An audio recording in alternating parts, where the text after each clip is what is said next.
Dans cette vidéo, nous expliquerons la structure globale du cœur, découvrirons le chemin emprunté par le sang lorsqu'il circule tout au long du corps et examinerons comment le cœur est adapté à sa fonction.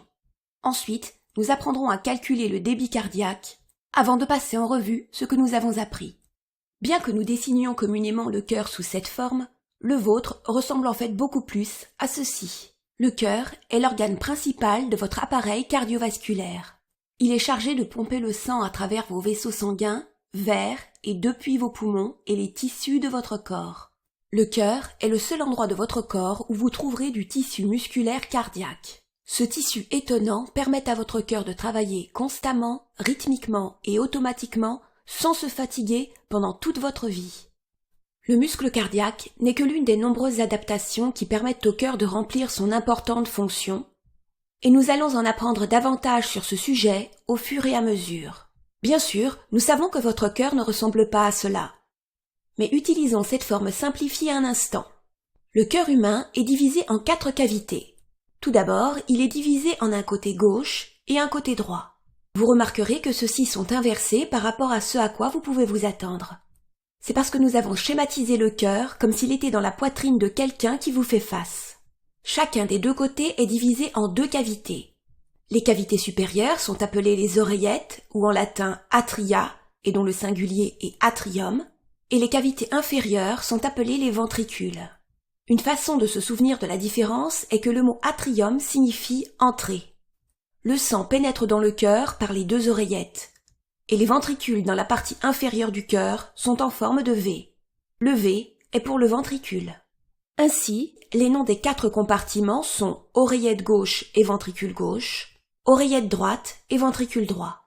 À ce diagramme simplifié du cœur, j'ai ajouté une représentation de la voie de circulation sanguine. Ici, nous pouvons noter quelques caractéristiques importantes. Tout d'abord, notez que le sang ne circule pas entre le côté gauche et le côté droit du cœur. Dans le cœur, le sang passe de l'oreillette au ventricule de chaque côté. Cette disposition crée 2 circuits distincts ou voies circulaires. Le circuit systémique, où le sang est pompé du cœur vers les tissus de l'organisme et vice-versa, et le circuit pulmonaire, où le sang est pompé du cœur vers les poumons et vice-versa. Pulmonaire est un mot qui signifie poumon. Votre cœur est essentiellement composé de 2 systèmes de pompage parallèles fonctionnant à l'unisson. Maintenant que nous avons appris les bases, regardons un diagramme avec un peu plus de détails. Nous connaissons donc déjà nos 4 compartiments. Sur cette figure, vers le haut, nous avons le circuit pulmonaire qui comprend les poumons. Et vers le bas, nous avons le circuit systémique qui comprend tous les autres tissus du corps. Vous remarquerez que nous avons ajouté les couleurs rouge et bleu habituelles à ce diagramme. La couleur rouge représente le sang oxygéné, c'est-à-dire le sang qui contient une forte concentration d'oxygène. Le bleu représente le sang désoxygéné, c'est-à-dire le sang qui contient une très faible concentration d'oxygène. Il est important de noter ici que tout le sang de votre corps est en fait rouge.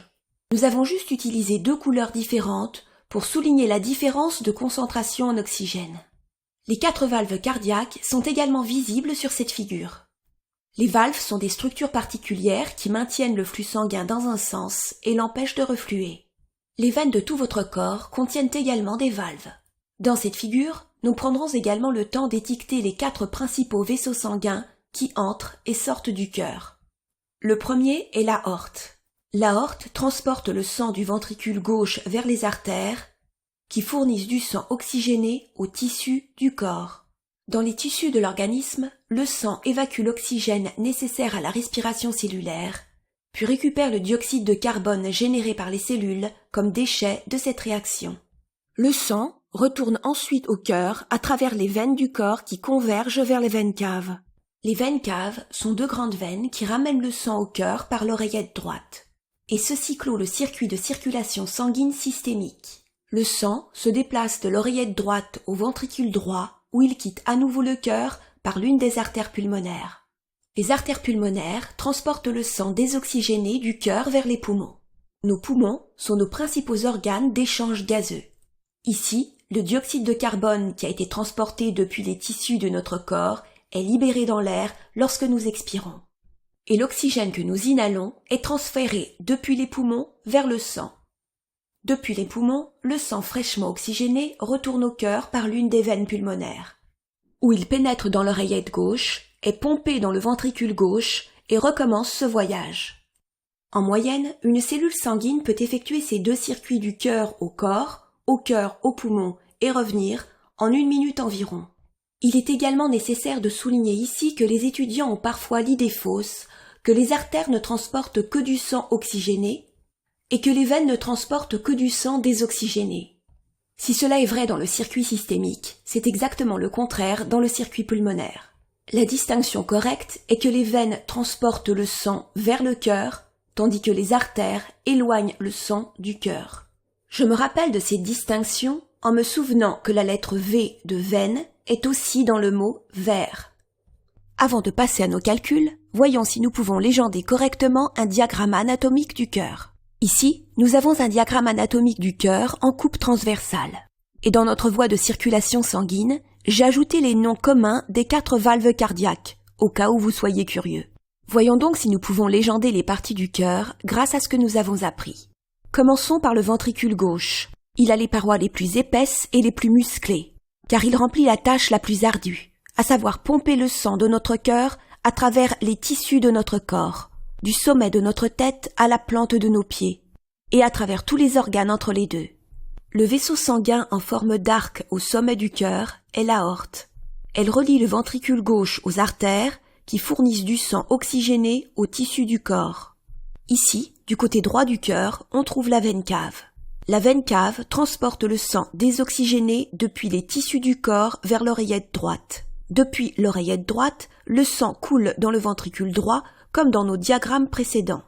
Les vaisseaux sanguins en forme de T, proches de l'avant du cœur, sont les artères pulmonaires. Le sang désoxygéné les traverse vers les poumons gauche et droit.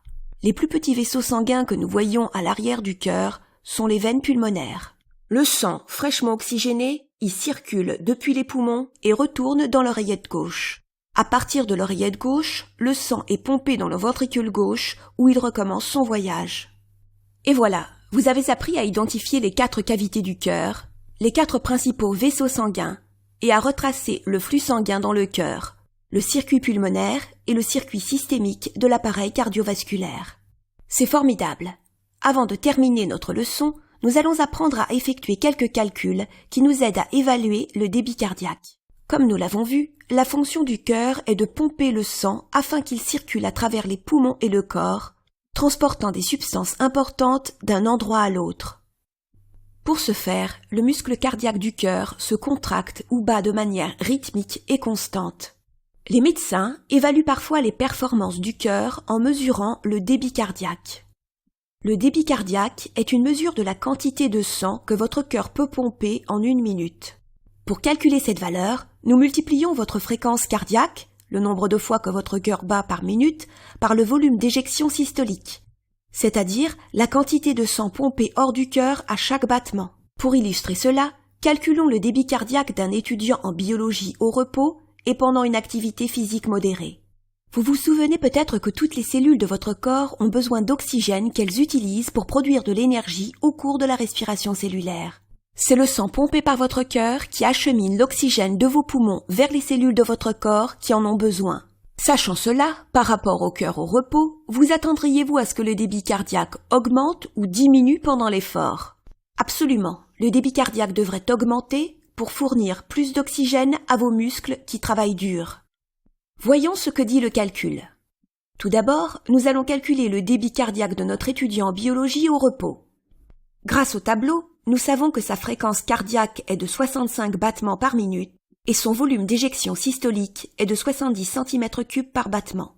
Lorsque nous multiplions ces valeurs, l'unité des battements s'annule, nous donnant 4550 cm3 par minute.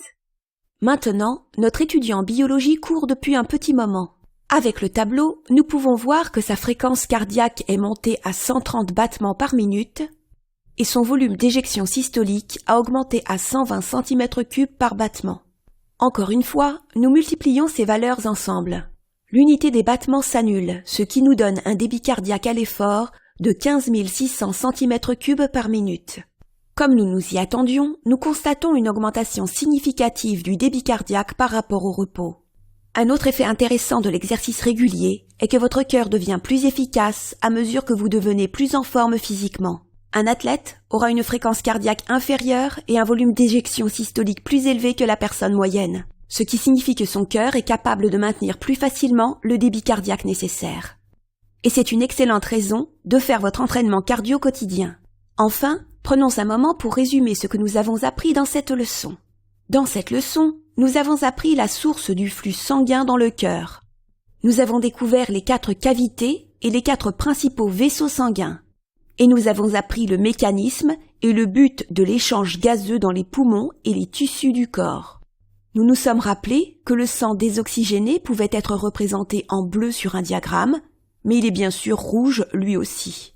Nous avons appris que le mot pulmonaire est un mot qui signifie poumon, et nous avons appris à calculer le débit cardiaque en prenant en compte la fréquence cardiaque et le volume d'éjection systolique.